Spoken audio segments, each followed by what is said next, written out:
आज की इस एक तो सबसे पहले आप सभी का स्वागत है, सभी को नमस्कार।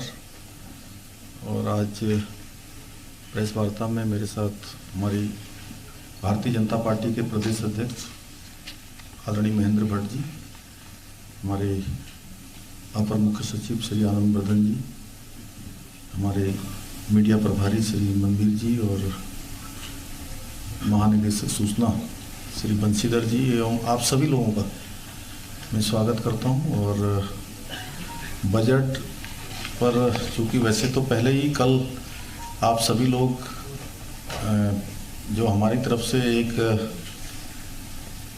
बजट पर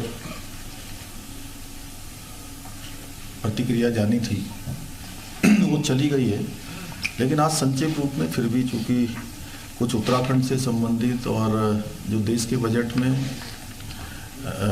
प्रमुख रूप से जिन चीज़ों को लिया गया है उनकी चर्चा करने के लिए आप सबके समक्ष आप सबको आज यहाँ पर संवाद और मैं कहूँ कि एक मिलन भी है। बहुत दिनों से मिलन भी नहीं हो पाया और इसके साथ साथ यह भी हमने तय किया था कि आज चंद्रशेखर जी हंस रहे हैं, आज ये तय किया हम लोगों ने कि पिछले दिनों एक मिलेट का भोज यहाँ पर रखा गया था कृषि मंत्रालय के द्वारा।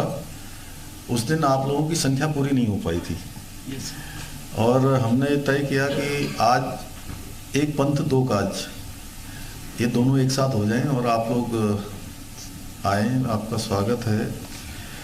ये बजट कई मायनों में एक मजबूत भारत की नींव रखने वाला बजट है और अमृतकाल का बजट है।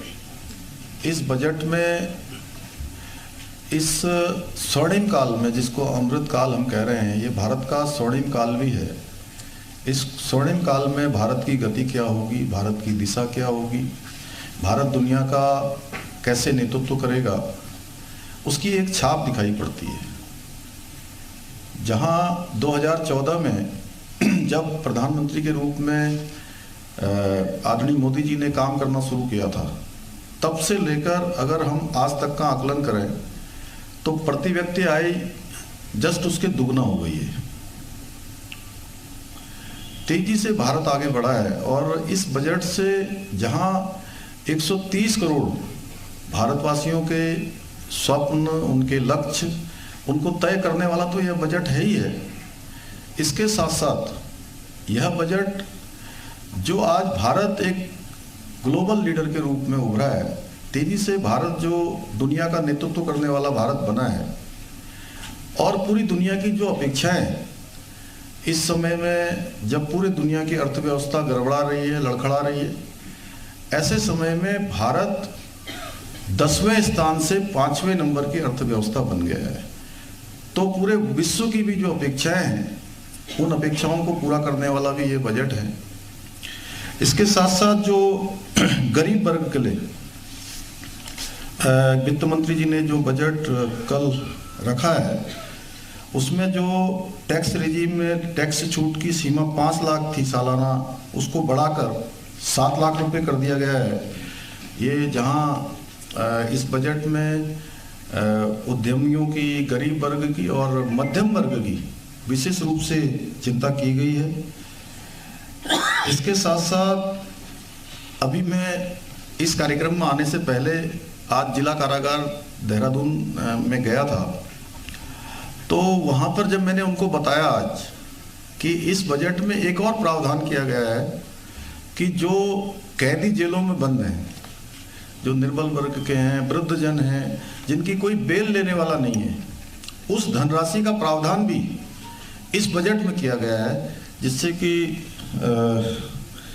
मैं समझता हूँ 2 लाख कैदी ऐसे हैं जिनकी सज़ा पूरी हो गई है, लेकिन रिहाई के लिए जो रकम तय होती है वो न होने के कारण से वो जेल में बंद रहते हैं। अब ऐसे जो गरीब कैदी हैं उनके लिए भी सरकार ने हाथ आगे बढ़ाया है। मैं प्रधानमंत्री जी का धन्यवाद करना चाहता हूँ। इसके साथ साथ जो महत्वाकांक्षी योजना कि हर किसी का पक्का मकान हो और उसको लेकर हर किसी को पक्की छत मिले, लगातार भारत की सरकार मोदी जी के नेतृत्व में काम कर रही है। इस बजट में प्रधानमंत्री आवास योजना का बजट 66% से बढ़ाकर 79,000 करोड़ रुपए कर दिया गया है, जिससे कि अब शहरी इलाकों में जो मकान बनाने के लिए 2.5 लाख रुपए की मदद होती थी, अब कुल मिलाकर 3 जनवरी 2022 तक अभी तक 1.14 करोड़ घरों के निर्माण को मंजूरी दी गई थी, जिनमें से 53.42 लाख घरों का निर्माण और वितरण हो चुका है और नई तकनीकों का उपयोग करके 16 लाख घरों का और भी निर्माण किया जा रहा है। तो निश्चित रूप से 66% का बजट बढ़ाना, यानी कि गरीब वर्ग की विशेष रूप से इसमें चिंता की गई है। इसके साथ साथ महिलाओं के लिए इस आम बजट में कई सौगात दी है, जिसमें से अमृतकाल में महिलाओं के लिए नई बचत योजना का ऐलान किया गया है।